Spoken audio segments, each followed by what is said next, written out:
Hey, welcome back to Fab Fun. Today we're going to be working on a fence post driver. It's a handheld version. Has a little bit of weight added to it and has had some repairs done, but we're going to try to get the handle to go back on today.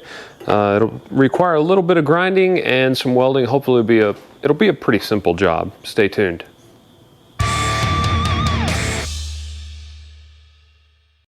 Well, thanks for joining me. I am going to try to get this handle welded back on this fence post driver. Like I said before, it does have some weights welded onto it.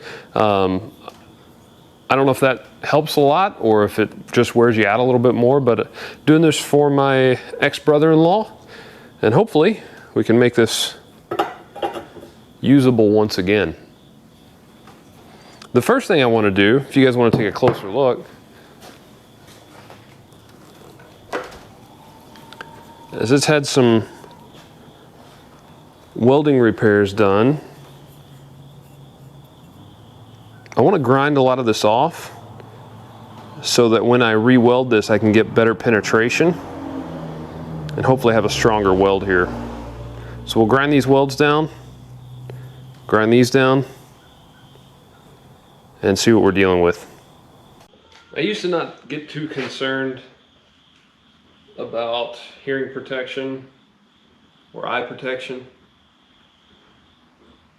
but I've seen enough safety videos of people getting hurt and recovery process or a loss of use of an ear or an eye or something.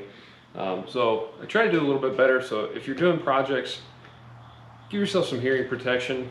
20 years from when you're working on something, you'll appreciate protecting yourself a little bit better. My hearing's already not quite 100% anymore, so I'm going to try to protect and conserve what I've got left, and I'm always going to protect my eyes the best I can.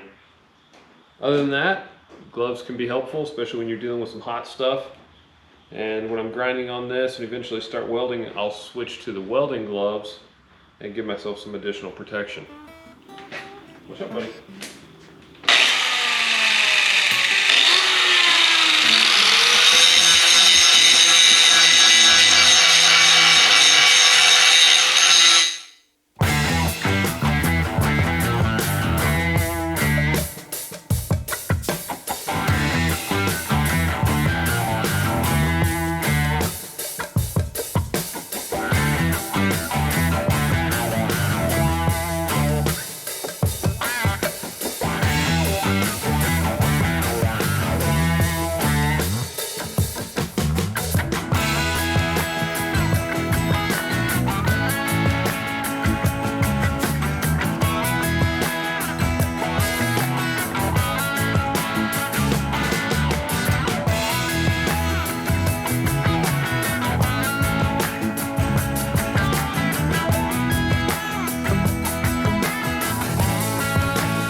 Tack this on, forgot to hit record.